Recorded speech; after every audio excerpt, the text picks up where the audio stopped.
Welcome back to another Doctor Who product review. Today we're taking a look at another one of the B&M 2018 exclusive collector sets. This time around the fourth and final collector set of this year, and it is the 11th Doctor action figure set, including the 11th Doctor himself as portrayed by Matt Smith, Clara Oswald, and of course Amy Pond. Now this is once again a set of variants and repaints of previous character options releases, and as per usual, the recommended retail for this set is $16.99, much like the other 2-3 packs released this year. Before I even get into this collector set, I'd just like to specify that I have already reviewed the 3rd Doctor and TARDIS set, the 1970s collector set, and the 12th Doctor collector set, including the debut of the new Bill Potts figure. So if you're interested in those products, I definitely recommend checking out those reviews, as they are already up by now, and this is the final review of almost this mini review series. Just also like to specify that this set is also arriving along with the other 2 sets that I have reviewed to B&M stores throughout the UK, so if you do ring up asking if they are in stock and they say yes, it might actually be this set or the other 2 available, because they are all on exactly the same product code. So definitely make sure when you ring up you actually mention the title of the set in order to get the one that you want. So taking a look at the packaging for this collector set now, it is exactly the same format to the other 5.5 collector series releases that we've seen in the past. So we have this rather nice colour in the background of the purples and the reds with the stars coming off to the side. Along at the very top, we get the 5.5/14cm scale collector series bubble, the Doctor Who classical logo at the very bottom, and then the title of the set being the 11th Doctor collector figure set. It includes the 11th Doctor, Amy Pond, and notably Oswin Oswald, not Clara Oswald. So bonus points character for actually calling this figure Oswin and not Clara, because I do believe that in the past they've actually called that Clara, and of course it isn't. It is Oswin from Asylum of the Daleks. So there we get the character options logo, 5+ at the very top. At the top of the box we get the Doctor Who logo once again, along with the character options website and the title of the set. And then on the sides of the box we get the Doctor Who logo once more, along with the promotional images of the 11th Doctor and Amy Pond action figures in this set. And then at the opposite side we do get the promotional images of the Oswin figure and also the 11th Doctor. And then on the base of the box once again we get the company information as per usual, and then on the back of the box we once again get larger images of the products on the inside along with the names at the very bottom. And much like the other sets in this series, it would have been nice to have a little bit of text on here specifying what episode the figures are from, and also maybe a little bit of a write-up about the character, just to make the back of the box look a little bit more exciting as opposed to quite bland. Now taking a look at the 11th Doctor collector set out of the box. Now this is once again a rather unusual set, because 2 of the figures in this set have already been released together before. Of course the 11th Doctor and Oswin figures came in the Impossible set a few years ago now, and here they are once again with both slightly different repaints each. And then also thrown in there we do have a different variant of Amy Pond, which it must be said it's actually quite unusual to have another variant of Amy. I do believe that the original idea for this figure may have came from the 3.75 version, because we were meant to get a version of Amy from Let's Kill Hitler a few years ago before the 3.75 line of course got cancelled. So yeah, this is almost like that figure but in the 5.5-inch scale almost, and it is once again just the Victory of the Daleks costume just repainted once again to make it look like it's from of course the Series 6 story Let's Kill Hitler. So yeah, first up, taking a look at Oswin Oswald from the Series 7 story Asylum of the Daleks. I'm going to do something a little bit unusual first and just get this out of the way. I like the original version from the Impossible set more. I think that the paint taps on that figure were really good, and it actually looked quite a lot like Jenna Coleman, and this upgrade of the figure, so to speak, is almost not really very beneficial whatsoever, to be honest. I think that the changes that they have made are almost a little bit unnecessary, and to the extent where I actually like the likeness on the original one, as I say, more than I do like this one. However, it must be said that I actually think that the red on the costume is a lot more accurate to what is seen in the actual story. It looks certainly a better shade as opposed to the other version, but I don't really think it's enough of a change to actually justify this figure to be released again. Taking a closer look at the costume, we don't really have too much going on, to be honest, because it is one pretty bland costume indeed. It's basically one piece of, I do believe, PVC that has been stretched over the body to give this rather nice material looking effect. So we do have a few creases here and there, and it has been rather nicely fitted to the body, and of course under the hair as well. We do have the way that the actual dress does divide, having that little flap over the side and that little collar piece section, which is rather nice, and the actual colour itself is a lot darker from the original version. I think that it looks a lot more like what is seen in the actual story, and of course on the back as well, we get a few creases here and there, and we also get the utility belt in the very middle, which is basically just one piece of plastic that sits around the very middle of the figure. Now, this has seen a few revised paint apps. I think you have almost a souffle whisk thing in the very middle that's been given almost a bit of a rusty texture, and then the rest of the little sections on the belt piece, including the different sections of bags and sort of the silver bits, have been rather nicely painted once again with almost a brown brush stroke applied over the top to give it a weathered, battered look once more. So yeah, that is very good. It looks less plasticky from the original version, so I suppose that is almost a good thing. Arms of the dress, not really too much to talk about. Once again, we just have the upper arm section there with the material of the dress on. Once again, this has just been made out of the normal plastic this time round, with a few creases on there. And then we also have the arm underneath there as well, which has just been painted in your normal skin tone colour. And then the actual hand itself has been positioned in almost a grasping sort of pose, so her to hold an accessory if you so wish. However, this release doesn't come with the souffle or anything like that, so it is kind of exclusive to the Impossible set. And taking a look at the opposite arm, once again, exactly the same detailing on this with the red of the dress, along with a few creases in there as well. And then we just have the arm underneath this with the open palm position. However, we do also have a little silver watch that has been applied to the wrist, and once again, there's no other paint apps on this. One of the benefits of having this rather nice flexible material to be a part of the dress is that when you actually come to move the legs on the figure, as you can see, the dress itself actually moves with the leg also, meaning that it is very flexible and doesn't actually hinder the figure if you want to pose it, which is very good. Going down to the bottom of the figure, we just have her normal legs, which once again have been painted in a rather pale looking colour. Unfortunately, they do seem quite flexible, so when on display, once again, it may fall over, much like the similar problem that I had with the Missy figure that's been released this year. It does seem to be a little bit weaker, and then it's actually been once again rather nicely painted. We get the white laces at the very front along with the different sections of shoe, really nicely standing out with a slightly different shade of red in there as well. And then to round off, we also get the white soles at the very bottom, so nothing really too much to talk about there, but they are a rather nice little design. Now moving on to the likeness of Jenna Coleman. Once again, this is the main part of the figure that has actually been revised from the original Impossible set version, and to be honest, I don't really know what they've done to it. I do like the original version more. I think to start off with, the skin tone has been changed. It is now a lot darker on this release. The original Impossible set version was a lot more paler. The lips have also been changed in colour. On this latest figure, it is in fact more of a natural pink colour, as opposed to the very vibrant red of the original Impossible set version that definitely makes it look like that she's wearing makeup. And also the eyes on this version have been slightly revised. Once again, they are very much standing out from the face, much like how they do on Jenna Coleman's actual face naturally. But we do have the eye whites in there, which is all very good, and also the brown of the iris, which stands out quite a lot. However, unfortunately, the eyeliner that has been applied to this face seems to be a little bit less effective than the original version. I think that it's almost a little bit too thick on the bottom eyelid as opposed to the top eyelid, making it look like she's almost been punched in the face or something like that. A difference that is in fact a little bit more noticeable, I think, is the fact that they've changed the colour of the hair completely. The original version was more of a chocolatey brown. This is now a very dark brunette colour, which to be honest, I don't even know if I like. I think it might be a little bit more accurate. It has been given an almost glossy brush stroke over the top of a slightly lighter brown shade, but that said, at the same time, I think that it almost looks a little bit too black as opposed to brown, but it is still okay. It is passable for sure, and I think that it is probably more accurate. I just like the way that the original one looks a bit more. I think that it is okay. The actual sculpt itself is really good, and I'm really impressed with it. I love the way that we also have the bone structure on the lower half of the neck as well. It is very impressive. Does look like Jenna Coleman.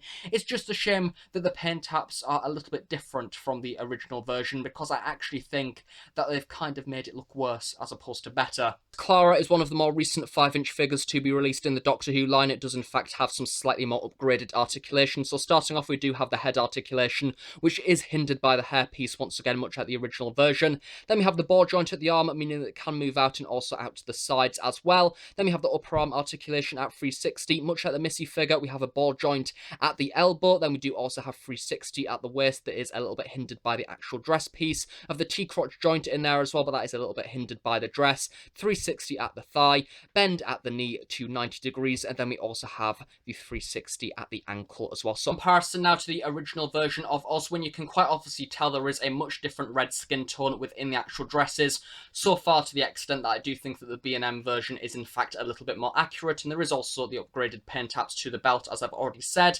But I think more importantly, the head just looks a lot better on the original. I guess it's down to personal opinion. Some people may like the new one a little bit more. I think it does look a bit more natural. Maybe the Impossible Set one is a little bit almost overdone, almost like the right one is Clara going on a night out, and then the other one is kind of a natural looking Clara or something like that. I don't particularly know. Either way, it's a nice looking figure, and if you missed out on the original version, I suppose that this is a good re-release for you.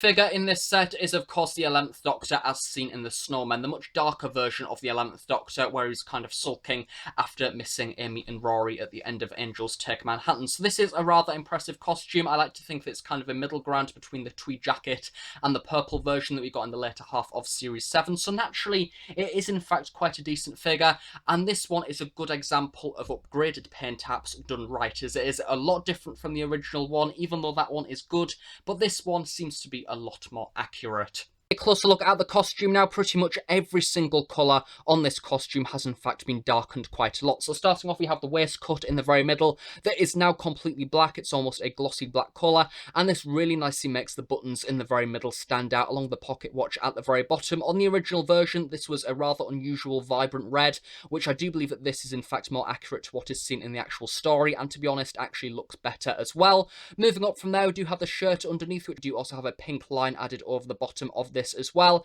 and then in the middle section we do get the tie in the very middle. Now, overcoat of the figure has been once again darkened, and I do think that it looks a lot more accurate to what is seen in the story, and once again makes some of the smaller details really nicely stand out. So as you can see, we have the lapels running up the side of the coat, which have been given once again this really nice texture and have been painted in a very blackish colour. This has pretty much remained the same from the original version, and they were also black on those. And then also towards the side of this, we do get the clasps on the side of the coat, which has once again been really nicely sculpted to this and do stand out a little bit as well. And then on either sides of the coat, we do also get the pocket that has been sculpted, which is rather nice once again. And then we also get your exactly the same pattern that we get used to on every other character options figure, really. Lots of different creases here and there, really nicely making the cut sit naturally on the body. And we even get this little section at the back here, which has a little bit of a divide in, which is quite nice. Even some little stitching marks at the very top. Arms once again continue exactly the same design of the overcoat, being a little bit darker than the original version. Then also around the cuffs at the very bottom, you get this rather nice black piping, along with the cuffs of the actual coat having a few buttons on there as well. However, these haven't been painted. And then exactly the same paint apps on the opposite side as well, having the rather nice cuffs of the jacket with a little bit of the shirt peeking out at the very bottom. One of the hands has been sculpted in your standard sonic screwdriver holding hand position. However, due to this being a B&M Bargains collector set, we don't in fact have any accessories to display with this figure, and unfortunately the actual sculpt of the hand on my version seems to be incredibly battered and quite messy as well, which is a little bit of a shame. And the opposite hand has been sculpted in your standard open palm position, and much like the original version, it is in fact very easily removed. Don't particularly know why, but that's one that my original version has an issue with as well. So yeah, you could glue that in if you so wish, if you have the same issue, so you don't lose his hand, because you wouldn't want that, as it would look a little bit weird when on display. Taking a look at the lower half of the costume, we have basically the exact same legs that every single 11th Doctor figure has. So exactly the same detail on these always applies. At the top of the trousers, really nicely sculpted together, along with lots of different creases here and there. More so along the bottom as well, where we have the roll-ups of the trousers, much like how the 11th Doctor does sport for his era. Exactly the same creases along the very back as well, and this has just been completely painted in a darker brown. At the very bottom, do have the shoes in there as well, which once again are exactly the same sculpt to every 11th Doctor figure, and have been once again given a much darker paint app. And now moving on to the likeness of the 11th Doctor, this is in fact a completely different head from the original Impossible Set version. If you have that set, you'll of course know that that version of the 11th Doctor from the Snowman in fact had the top hat that was red on the very top of its head. It was the only ever version to in fact have the 11th Doctor wearing that hat, so that head is essentially exclusive to that release. This head is in fact the sculpt as seen on the Series 6 figures, and also a few of the later versions of the 11th Doctor, including the one with the blue bow tie and blue shirt from the Flesh Wave with the Ganger version of the Doctor. And I do believe also the Toys R Us Asylum of the Daleks 11th Doctor figure had this same sculpt head as well. And from what I can see, it is pretty much exactly the same to those other releases. I do think that it has, much like the Oswin figure, a slightly upgraded skin tone. It does seem to be a little bit brighter than that one. The lips have also got a rather nice natural skin tone, and the eyes once again stand out quite a lot. I think they've been rather well done. We have the eye whites in there, and we do also have a very thin line at the top of the eyelid as well. This is something that I think that the Oswin figure should have had. You can quite obviously tell there is a lot of exaggeration on the Oswin figure as compared to this one that is looking a lot more normal to an actual person, how they would in real life. And then of course, to finish off the face, face. We do have the eyebrows at the very top as well that have been done with a very simple line of paint. The actual sculpt itself is also very impressive. Much like the other 11th Doctor figures, it does look a lot like the 11th Doctor. And of course, the actual hair design itself is the one that is in fact flicked over to the side. So we do have a few nice paint apps in there. As you can see, it does in fact shimmer in the lighting. We have a few lighted brown paint apps of sort of a glossy effect in there, making it look rather natural. And then we do also have the sculpting of the ears in there as well. Unfortunately, we do also have a rather horrible looking plastic seam line, which is something that I can recall the Series 6 figures may have also had as well. So yeah, overall for the head, it is in fact very nice. However, once again, nothing really too different from the Series 6 releases. And he's just fell over. You can see, just taking a little bit of a closer look up there, it does in fact seem that the original version was incredibly simplistic, and I don't really know what's going on with the eyes. It does seem to be an incredibly blotchy paint job, and the latest version does seem to be a lot more sharper. So yeah, if you want a more accurate version of Matt Smith that looks better, then this is also a set that is worth buying. Articulation of the 11th Doctor figure. Now, once again, it is a similar situation to the Oswin Oswald figure, where it is one of the more recent 5.5 action figures released in the Doctor Who line, meaning that it has a few more updated points of articulation than some of your more older releases in the classic action figure line. So starting off at the head, do get the 360, however, I wouldn't recommend turning it that far, otherwise you will get paint scratches.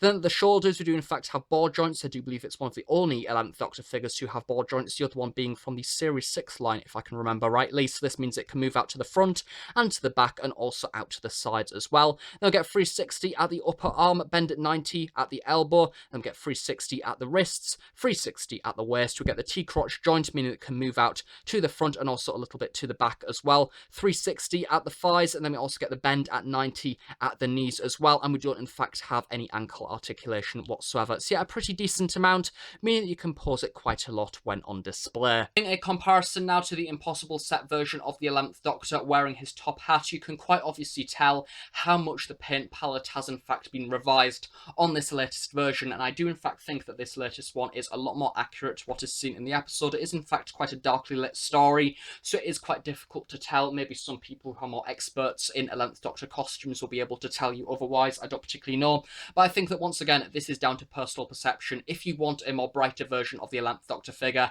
then no doubt you'll probably like the top hatted version a little bit more, but if you want a more accurate and darker, grungy looking version, then certainly the latest version is a little bit more for you. And I do like the brand new head as well. Of course, it is the one as seen on the Series 6 figures, but to be honest, I think that the top hatted version, yes, the top hat is lovely, but the actual likeness to Matt Smith is quite a letdown looking back, to be honest. It is pretty bad, and it actually looks like it should belong in a budget set, more so than the one that is in the actual budget set.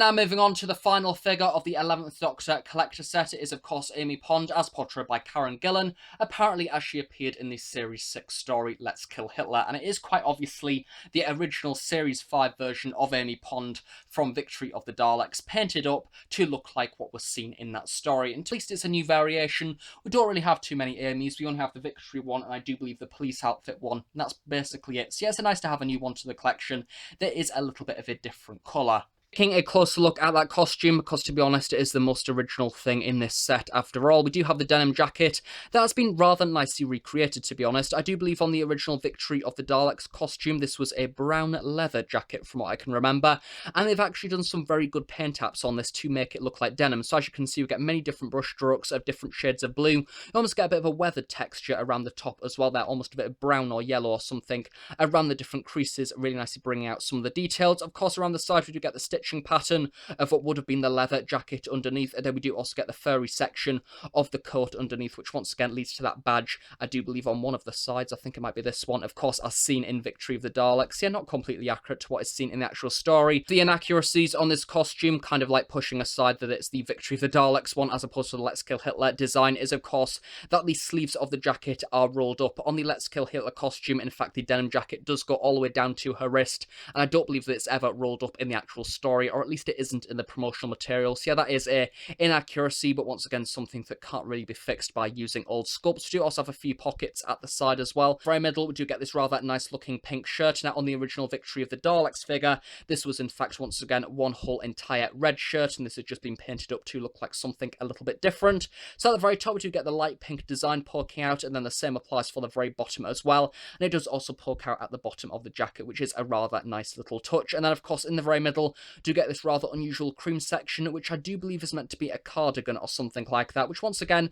does look quite a lot like what's seen in the actual story, but this just has been printed on as opposed to sculpted on or anything like that. And of course, in between the hair section, we do also have the little paint taps of the necklace in there as well, given a little gold paint tap. And also something to note, the hairpiece is actually a little bit more flexible than the original version, meaning that it doesn't in fact hinder the head articulation as much as the original one did, so that is quite good. On the lower half of the arms, you do have the hands sculpted into your standard open palm position. On one of the sides, you do in fact have a watch that has been sculpted on rather nicely to the hand, much like the other Amy Pond releases, with a little watch face that's been nicely printed on there. And then the same for the opposite side as well, where you just have no detailing whatsoever, but the hand has been sculpted into your standard open palm position. In the actual story of Let's Kill Hitler is once again a little bit similar to the one seen in Victory of the Daleks, so that is kind of a benefit for this figure. However, unusually, it has been painted in this very thick black colour, which I've been looking at the promotional images from Let's Kill Hitler, and it did seem to be almost a darker grey as opposed to a completely black. So if anything, it looks more like the Victory of the Daleks dress as opposed to whatever this design is, but I guess it's still a nice little variation. We have a few creases in there, along with a few buttons at the very front, and then we also have a few pockets sculpted onto the back as well. And also a little bit of a revision to the paint tap is we do have a belt, series of different brown sections in there, and we also get the buckle at the very front as well. The legs have been painted in this rather unusual, very Satsumari yellow colour. She almost looks like that she's been tangled. Unfortunately, we do have a few black scrapes here and there on that. Of course, originally on the Victory of the Daleks figure, this was in fact a normal natural leg colour. However, that's just been painted to give the impression of tights. So I suppose that's quite nice. Once again, a little bit of a difference in there. To finish off with the costume, we do once again have exactly the same sculpted boots to the Victory of the Daleks costume. However, this time, as opposed to them being a light brown, they're now a very darkish grey colour. Once again, with exactly the same details on of the different sections of shoe and a rather nice looking pattern on there as well. Taking a look at the likeness to Karen Gillan now, dare I actually say it, I think this might be a little bit sharper and better than the original Series 5 figure. I think they did in fact tend to vary from what I can recall from when the original figures were released. There was a few rather unusual looking ones out there and a few rather decent looking ones as well. It was a little bit of a pick and mix to try and get a decent looking Amy Pond, but from what I can see, comparing this one to the original, in fact looks quite good. We get the natural looking lips once again in that lighter pink skin app. Then we do also get the actual skin tone itself, which is a little bit darker. And then we also get the eyes, which once again have been detailed rather nicely with a bit of eyeliner in there as well. Once again, a lot more natural compared to that of the Oswin figure that definitely takes it over the top. And then we also get the eyebrows in there as well that have been painted in a rather nice orange paint app. So yeah, finish off with the hair, we in fact go for a little bit more of a strawberry looking colour as opposed to the very bright orange of the original version, which is rather nice. Once you towards the sides of the figure, we get a few curls in there as well that have been really nicely brought out by a few darker paint taps. And then even as we move up to the scalp as well, get a few darker paint taps in there as well to really emphasize some of the strands of the hair.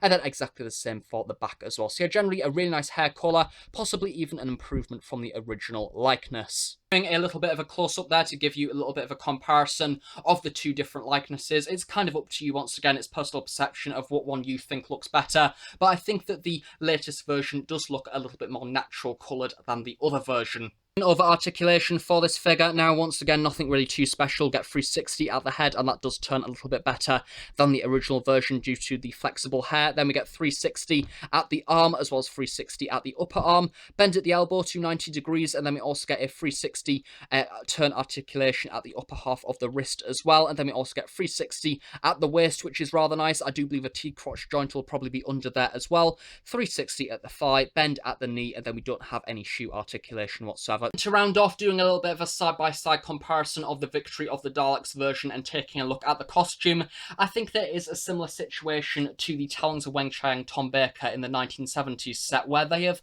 utilised a different sculpt and used it quite effectively. However, they don't get away with it as well as they did with that Fourth Doctor figure. I think that it is nice, it does look good, it looks different. It's nice to have a different version of Amy on the shelf, because I think that I was getting a little bit bored of the Victory of the Daleks costume, to be honest, because I can recall Series 5 promotional material using it all the time, so it is nice to have a different variant to add to the collection. I didn't really expect to have any more Amy figures to add at any point in the near future, really. So yeah, a rather nice variant, and probably the highlight of the set, along with the 11th Doctor figure in there as well. So overall, for the Doctor Who B&M exclusive 2018 11th Doctor collector figure set, I think that this is generally the more disappointing set of the four, partly because it doesn't really have many features that actually actually make it good enough to sell. I think that generally this is more of a set for the collectors that want some slight variance to their collection, or for the people that missed out on the original figures entirely. Perhaps if you weren't into Doctor Who in Series 5 when they released the original Amy Pond figure or something like that. I think that generally the 11th Doctor is a nice little variant to the costume, and the repaint is really nice. I think that it is a lot nicer having that darker colour palette on there, and also looks a lot less plasticky than the original Impossible set version. And also the Let's Kill Hitler version of Amy Pond is a rather nice addition to the collection. To actually have something different to put on the shelf that isn't the Victory of the Daleks costume is quite nice. So once again, that is something that is good for the Amy Pond fans, or people that generally like the 11th Doctor era. And then finally, the Oswin Oswald figure is a little bit of a dud, really. I think that it is nice to have a more up-to-date version of the costume. I think generally the red colour of the dress is a lot more accurate to the on-screen costume, but for some reason the likeness just lets it down. I think that they've unnecessarily upgraded it to make it look a little bit different, and I actually think that the original one looks a lot better. Question why Oswin has even been put in this set at all, considering that we've recently seen the 5.5 Collector Series version of Oswin, or dubbed as Clara, in the blue dress. I thought that we would have maybe seen, or it would have been better suited to have a Rory figure in this set. Perhaps that one that they released in America with a different colour palette that I do believe was a yellowy colour never came out in the UK. So considering that the B&M sets don't really come out in America, it would maybe make sense to include that figure in this set and make it 11th Doctor and the Pond set. That will probably have a bit more sell value behind it, as opposed to having a random Oswin figure in there as well. So yeah, a kind of nice set for $16.99 if you missed out on the original releases, but once again, nothing really too special. And with the conclusion of my 11th Doctor collector set review, that of course concludes my mini-series of reviews looking back over the B&M exclusive collector sets for 2018. If you're interested by any of the other products in this range, I definitely recommend checking out my other product reviews, as I have covered now every single figure in this series, and it does also really help my channel actually grow by supporting it and watching my reviews and commenting and sharing it with others, so I really do appreciate it. And also, if you have any questions about these releases, then please do feel free to leave them in the description below, and I will reply to them at some point in the near future as well. So yeah, that is it for the B&M exclusive collector set reviews for 2018, and possibly even the last ever B&M collector set to be released. So yeah, thank you for watching, and I shall see you all in some more Doctor Who product reviews at some point in the near future. Bye for now.